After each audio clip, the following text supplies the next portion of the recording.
خصوصاً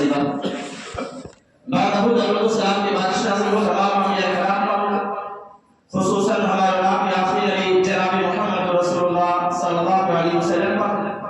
جنہوں نے ہماری خاطر نہ جانے کتنی مصیبتیں اٹھائی، جنہوں نے ہماری خاطر نہ جانے کتنی تکلیفیں برداشت کی۔ سامنے محترم، میں نے خطبہ مسنونہ کے بعد آپ حضرات کے سامنے سورہ حجرات کی ایک آیت تلاوت کی ہے۔ انشاءاللہ میں کوشش کرتا ہوں کہ اس آیت کے تعلق سے کچھ باتیں آپ کے سامنے گوشگزار رکھی جائیں۔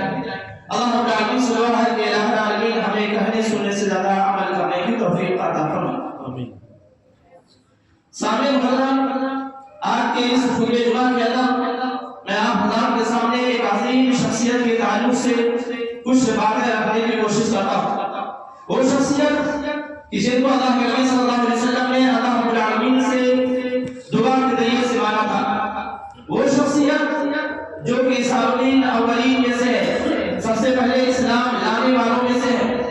وہ شخصیت کہ جن 10 لوگوں کو اللہ کے نبی صلی اللہ علیہ وسلم نے نام لے لے کر کے کہا تھا کہ یہ جنتی ہے، یہ جنتی ہے، یہ جنتی ہے، اس میں سے ایک نام ان کا بھی ہے۔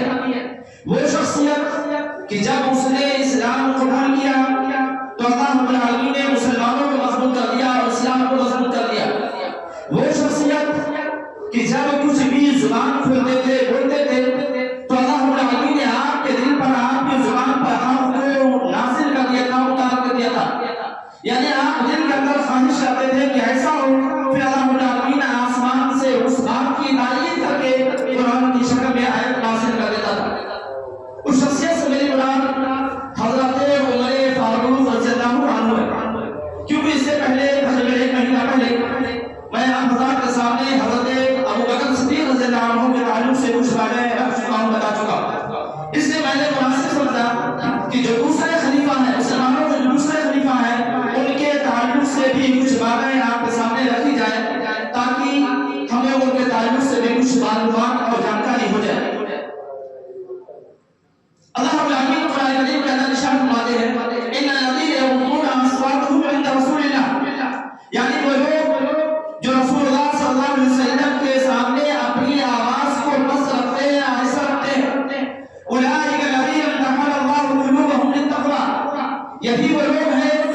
کہ جن کے دل کا اللہ رب العالمین نے امتحان کیا تو وہ لوگ پاس ہوئے۔ اللہ رب العالمین نے کہا لہم مغفرۃ واجر عظیم، ان کے لیے مغفرت ہے اور اجر عظیم ہے۔ اس آیت کریمہ کے تعلق سے مفسرین کرام نے لکھا کہا کہ جب یہ آیت کریمہ نازل ہوئی اتری تو اس کے بعد صحابہ کرام خاص طور سے حضرت ابو بکر صدیق رضی اللہ عنہ اور حضرت عمر فاروق رضی اللہ عنہ بہت زیادہ آہستہ دھیرے بولتے تھے کہ آپ صلی اللہ علیہ وسلم کو سوال کرنا پڑتا تھا، پوچھنا پڑتا تھا کہ اے عمر آپ نے کیا بولے، اے ابو بکر تم کیا بولے ہو، کیا کرو، یعنی اتنا زیادہ اپنی آواز کو مست اور دھیرے رکھتے تھے۔ اور یہی اللہ رب العالمین کا مقصد تھا کہ کوئی بھی شخص میرے نبی کے سامنے آپ کی آواز سے اپنی آواز کو بلند نہ کرے۔ تو معلوم یہ ہوتا ہے کہ یہ آیت کریمہ اللہ رب العالمین نے صحابہ کرام کے بارے میں نازل کیا اتارا۔ سامنے حدیث حضرت ابن عمر رضی اللہ عنہ سے مروی ہو کہتے ہیں کہ ہم نبی کریم صلی اللہ علیہ وسلم کے زمانے میں آپ کے سامنے ایک دوسرے پر فوقیت و فضیلت کیا کرتے تھے۔ ہم آپ کے سامنے کہا کرتے تھے فلاں فلاں سے بہتر ہے، فلاں فلاں سے اچھا ہے، تو صحابہ کرام بیان کرتے وہ کہتے ہیں کہ ہم یہ کہتے تھے کہ تمام انسانوں میں سب سے افضل، سب سے بہتر حضرت ابو بکر صدیق رضی اللہ عنہ، اور پھر ہم یہ بھی کہتے تھے کہ ان کے بعد اگر کوئی سب سے زیادہ افضل ہے، کوئی سب سے زیادہ بہتر ہے تو حضرت عمر فاروق رضی اللہ عنہ ہے، پھر اس کے بعد عثمان ہے، علی ہے، اس طریقے سے بیان کرتے ہیں۔ تو معلوم یہ ہوا کہ انبیاء کرام کے بعد، انبیاء کرام کو چھوڑ دیا جائے، میں انبیاء کرام کی بات نہیں کر رہا ہوں، انبیاء کرام کے بعد اگر دنیا کے اندر سب سے افضل کوئی انسان گزرا ہے تو حضرت ابو بکر صدیق رضی اللہ عنہ کی شخصیت ہے۔ لیکن ان کے بعد سیکنڈ نمبر پر اگر کوئی ذات سب سے زیادہ افضل گزری ہے تو حضرت عمر فاروق رضی اللہ عنہ کی ذات۔ سامنے حضرت عمر فاروق رضی اللہ عنہ کی ولادت باسعادت 13 عام الفیل کو ہوگی، یعنی حضرت عمر اللہ کے نبی صلی اللہ علیہ وسلم سے 13 سال چھوٹے تھے۔ اللہ کے نبی صلی اللہ علیہ وسلم کی ولادت باسعادت 1 عام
کرتا ہوں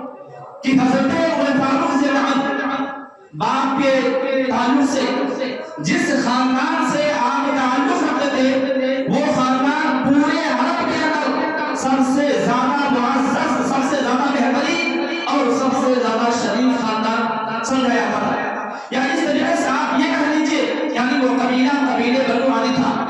قبیلے بنو علی پورے مکے کے اندر سب سے معزز خاندان سمجھا جاتا تھا. یعنی اس طریقے سے آپ کی والدہ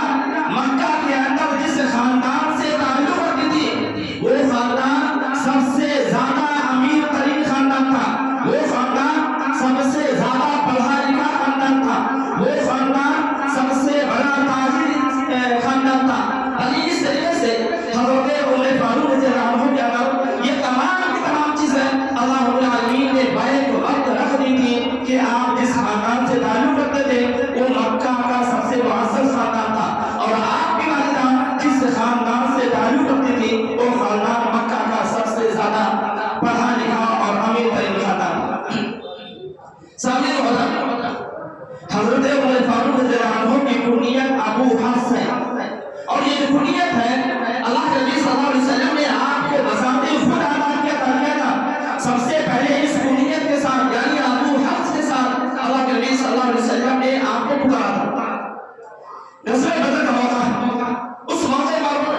اللہ کے نبی صلی اللہ علیہ وسلم فرماتے کہتے ہیں کہ بنو ہاشم کے کچھ لوگوں کو یہاں زبردستی لایا گیا ہے انہیں ہلایا کر.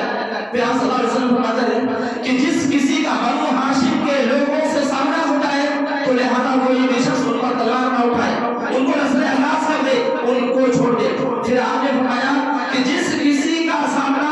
ابو العباس سے ہو، ابن عباس سے ہو تو لہذا ان کو بھی نظر انداز کر دیا جائے اور ان کے اوپر تلوار نہ اٹھائی جائے. اتنے ابو حذیفہ موجود ہوتے وہ کہتے ہیں کہ کیا ہم اپنے باپ داداؤں کو، ہم اپنے بیٹوں کو، اپنے بھائیوں کو اور اپنے قبیلے کے لوگوں کو تلوار سے ماریں اور ابو عباس کو چھوڑ دیں؟ ایسا نہیں ہو سکتا ہے. لہذا یہ بات اللہ کے نبی صلی اللہ علیہ وسلم کو معلوم ہوتی ہے تو اللہ کے نبی صلی اللہ علیہ وسلم نے حضرت عمر فاروق سے کہا یا ابا حفص ایذن عن رسول اللہ صلی اللہ علیہ وسلم بالسیف، اے ابو حفص کیا رسول اللہ صلی اللہ علیہ وسلم کے چچا کو یعنی ابن عباس کو تلواروں کے ذریعے سے قتل کر دیا جائے گا؟ یعنی وہ پہلا مرتبہ جب اللہ کے نبی صلی اللہ علیہ وسلم نے حضرت عمر کو یا ابا حفص یعنی ابو الحفص کی کنیت سے پکارا تو حضرت عمر فاروق رضی اللہ عنہ کی جو کنیت ہے وہ ابو حفص ہے، اور اللہ کے نبی صلی اللہ علیہ وسلم نے سب سے پہلے اس لقب کے اس کنیت کے ساتھ آپ کو پکارا. اسی طریقے سے آپ کا جو لقب ہے وہ فاروق کا معنی ہوتا ہے علیحدہ کرنا، جدا جدا کرنا. اور یقین مانیے کہ جب حضرت عمر فاروق رضی اللہ عنہ نے اسلام قبول کیا تو اسلام مضبوط ہو گیا، اور جب حضرت عمر فاروق رضی اللہ عنہ کو خلیفہ بنایا گیا تو پورے دنیا کے اندر اسلام سب سے زیادہ قوی اور طاقتور ہو گیا. اور حضرت عمر فاروق رضی اللہ عنہ کے خلیفہ بننے کے بعد سب سے زیادہ انہوں نے فتح حاصل کی. یعنی اس طریقے سے حضرت عمر فاروق رضی اللہ عنہ کو فاروق کہا جاتا ہے. اور یقیناً آپ اس لقب کے مستحق تھے، حقدار تھے، کیونکہ اسلام آپ کے ذریعے سے دونوں کے درمیان کفر اور شرک کے درمیان جو ہے علیحدہ ہوتا ہے. سامنے حضرت اسی طریقے سے حضرت عمر فاروق رضی اللہ عنہ وہ شخصیت ہے کہ جن کو سب سے پہلے امیر المومنین کے لقب سے پکارا جاتا ہے. اس سے پہلے کسی کو بھی امیر المومنین کے لقب سے نہیں پکارا گیا، نہیں پڑھا گیا. کوئی شخص کہہ سکتا ہے کہ حضرت ابوبکر صدیق رضی اللہ عنہ ہے تو حضرت ابوبکر صدیق رضی اللہ عنہ یہ خلیفہ رسول کے نام سے جانے جاتے ہیں، ان کو امیر المومنین نہیں کہا جاتا. تو امیر المومنین جن کو سب سے پہلے پکارا گیا، بلایا گیا ہے وہ حضرت ابوبکر صدیق رضی اللہ عنہ. سامنے حضرت عمر فاروق رضی اللہ عنہ کے اسلام قبول کرنے کا جواب کیا جاتا ہے. حضرت عمر فاروق رضی اللہ عنہ جب آپ اسلام نہیں لائے تھے، جو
سامنے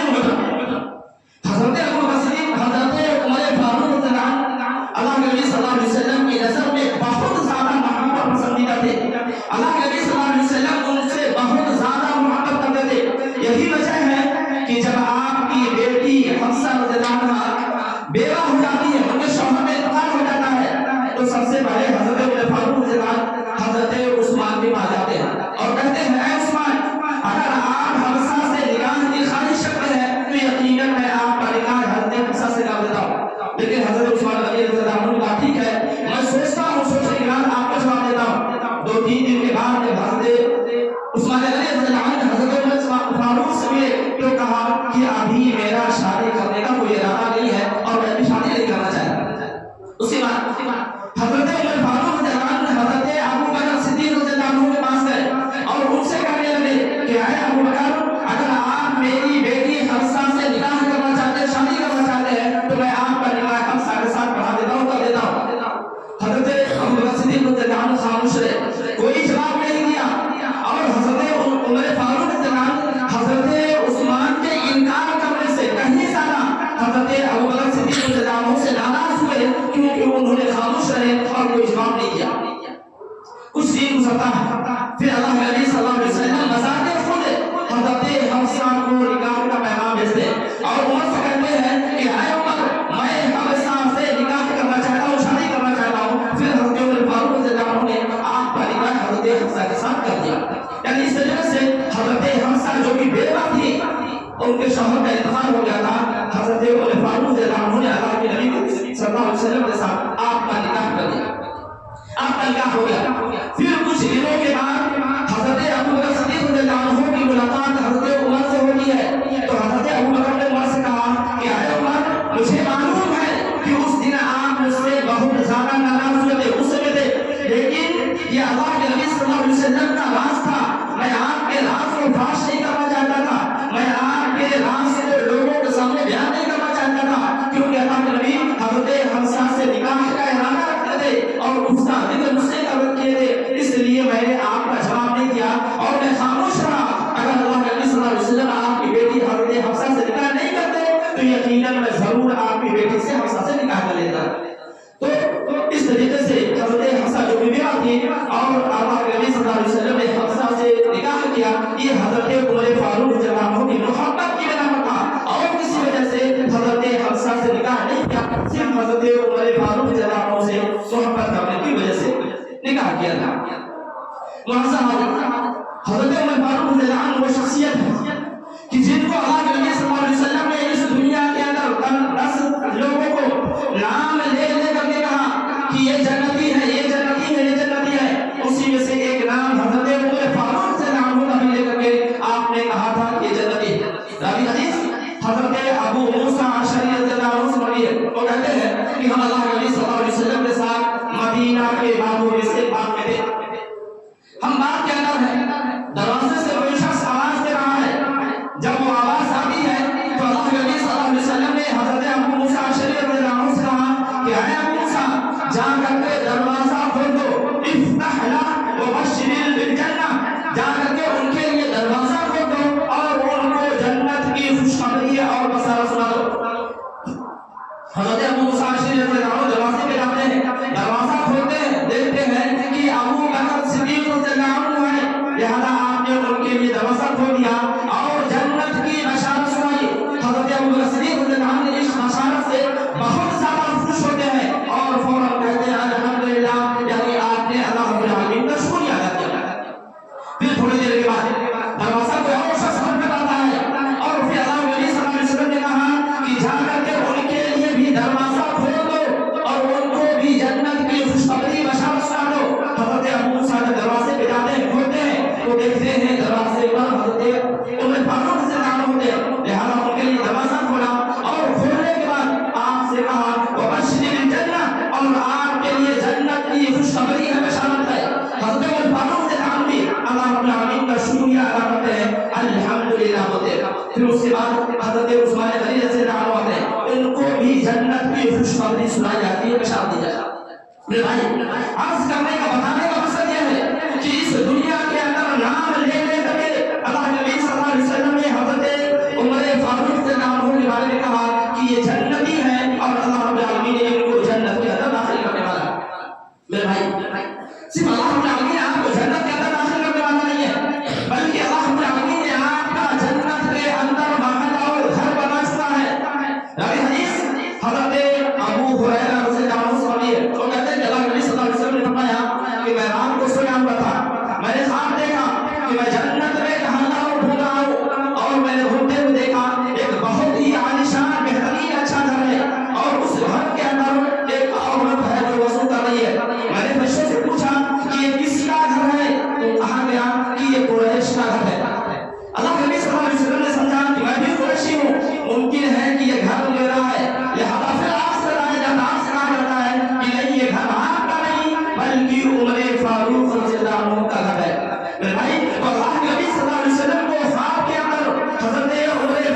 گھر میرا ہو، لیکن آپ کو بتایا جاتا ہے یہ آپ کا گھر نہیں ہے بلکہ عمر رضی اللہ عنہ کا گھر ہے۔ میرے بھائی اس کے بعد اللہ کے نبی صلی اللہ علیہ وسلم اس گھر کے اندر داخل ہونا چاہتے ہیں، لیکن جب عمر کا نام سنتے ہیں تو آپ کے اندر غیرت پیدا ہو جاتی ہے، کہیں ایسا نہ ہو کہ حضرت عمر کو غیرت آ جائے اور اس سوچنے پہ مجبور ہو جائے۔ جب آپ صلی اللہ علیہ وسلم اعلان ہوتے ہیں، حضرت عمر فاروق رضی اللہ عنہ سے جملہ کہتے ہیں کہ اے عمر، میں نے جنت کے اندر سونے کا آپ کا محل دیکھا، آپ کا گھر دیکھا ہے اور میں آپ کے گھر میں داخل ہونا چاہتا تھا، لیکن مجھے آپ کی غیرت آ گئی۔ حضرت عمر نے کہا کہ اللہ کے نبی، کوئی شخص کیا آپ سے غیرت کر سکتا ہے؟ کیا کوئی شخص آپ کو روک سکتا ہے، منع کر سکتا ہے؟ یقیناً آپ کو داخل ہونا چاہیے تھا، دیکھنا چاہیے تھا۔ تو عرض کرنے کا بتانے کا مقصد یہ ہے، اللہ کے نبی صلی اللہ علیہ وسلم نے دو دفعہ حضرت عمر فاروق رضی اللہ عنہ کا گھر جنت کے اندر دیکھا ہے۔ آپ دنیا کے اندر ابھی دخل نہیں ہوا ہے، لیکن اس سے پہلے اللہ رب العالمین نے آپ کا گھر جنت کے اندر تیار کر دیا، بنا دیا۔ سامنے میں آپ سے عرض کرتا ہوں کہ حضرت عمر فاروق رضی اللہ عنہ کی شخصیت و شخصیت ہے کہ جس راستے سے آپ گزرتے تھے، جاتے تھے، شیطان آپ سے مرغوب ہو کے ڈر کر کے وہ راستہ چھوڑ دیا کرتا تھا۔ لیکن حدیث حضرت سعد بن ابی وقاص رضی اللہ عنہ سے نبی کو کہتے ہیں کہ اللہ کے نبی صلی اللہ علیہ وسلم کے ساتھ بہت ساری عورتیں بیٹھی ہوئی تھی اور آپ سے رام رفتہ کا مطالبہ کر رہی تھی۔ اتنے میں حضرت عمر فاروق سے باہر آتے ہیں اور گھر میں داخل ہونے کی اجازت طلب کرتے ہیں، لہذا آپ کو اجازت دی جاتی ہے، لیکن جیسے ہی آپ گھر کے اندر قدم رکھتے ہیں اس سے پہلے تمام کی تمام عورتیں آپ کے پاس سے دور ہو جاتی ہیں، چلی جاتی ہیں۔ جب چلی گئی اور حضرت عمر فاروق سے نام گھر کے اندر داخل ہوئے، اس وقت اللہ کے نبی صلی اللہ علیہ وسلم مسکرا رہے تھے، ہنس رہے تھے۔ جب آپ نے اللہ کے نبی کو مسکراتے ہوئے دیکھا تو کہا اذہب اللہ سنک، یعنی اللہ رب العالمین آپ کو ایسے ہی مسکراتا ہوا، ہنستا ہوا رکھے اور آپ زندگی بھر ایسے ہی مسکراتے رہے۔ پھر حضرت عمر فاروق رضی اللہ عنہ نے آپ صلی اللہ علیہ وسلم سے مسکرانے کی وجہ پوچھی کہ اے اللہ کے نبی، آخر آپ کیوں مسکرا رہے ہیں؟ آپ کے مسکرانے کی وجہ کیا ہے؟ تو انہوں نے کہا کہ میرے ساتھ بہت ساری عورتیں بیٹھی تھی جو باتیں کر رہی تھی اور آپ کا نام سنتے ہی وہ تمام کے تمام آپ کے ڈر کی وجہ سے چلے گئے۔ فوراً حضرت عمر فاروق رضی اللہ عنہ تمام عورتوں سے خطاب ہوتے ہیں، کہتے ہیں کہ اے عورتوں،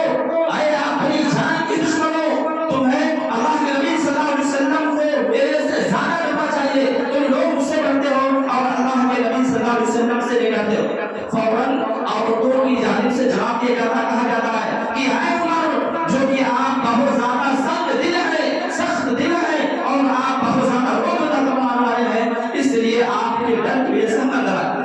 اسی وقت اللہ کے نبی صلی اللہ علیہ وسلم نے جملہ کہا فرمایا تھا، قسم ہے اس ذات کی جس کے قبضے میں میری جان ہے، شیطان جس راستے پر آپ کو لیتا ہے وہ راستہ چھوڑ کر کے چلا جاتا ہے۔ میرے بھائی حضرت عمر فاروق رضی اللہ عنہ کا روزہ کا تھا، آپ کا خوف تھا کہ انسان تو انسان ہے، شیطان سے بھی شیطان ہی آپ سے آنکھ ملانا گوارا نہیں کرتا تھا، اور اگر راستے میں مل گئے تو راستہ چینج کر کے کسی اور راستے سے چلا جاتا ہے۔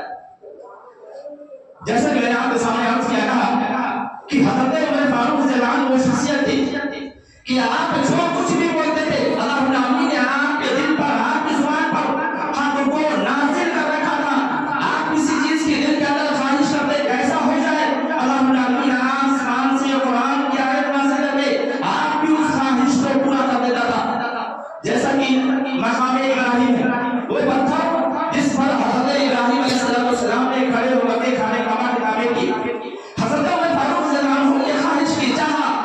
کہ اگر میں اس پتھر کو یہاں مقام ابراہیم کو جائے نماز کا بنا لیا جائے، یہاں کھڑے ہو کر نماز پڑھی جائے تو کیا ہی بہتر ہوتا تھا۔ فوراً اللہ رب العالمین قرآن کریم کی آیت نازل کرتا ہے، اللہ نے کہا وَاتَّخَذُوا مِن مَّقَامِ إِبْرَاهِيمَ مُصَلًّى، کہ مقام ابراہیم کو مصلی بنا لو، جائے نماز بنا لو اور وہاں تم لوگ نماز پڑھو۔ لہٰذا جو کوئی شخص حج اور عمرے کے لیے جاتا ہے، مقام ابراہیم کے پاس پہنچ کے 2 رکعت نماز پڑھتا ہے، لیکن یہ حج عمرے سے کوئی تعلق نہیں ہے۔ اگر آپ کو موقع ملے تو آپ پڑھ سکتے ہیں، نہیں موقع ملے، نہیں چانس ملے تو کوئی ضرور نہیں ہے۔ تو حضرت عمر فاروق رضی اللہ عنہ نے اس بات کی خواہش کی کہ اگر مقام ابراہیم کو مصلی بنا لیا جائے تو کیا ہی اچھا ہوگا۔ اللہ رب العالمین آسمان سے اس بات کی تعریف کرتا ہے کہ ہاں اس کو مقام ابراہیم بنا لیا جائے۔ اسی طریقے سے آیت پردہ یعنی آیت حجاب نازل نہیں ہوئی۔ ایک دن اللہ کے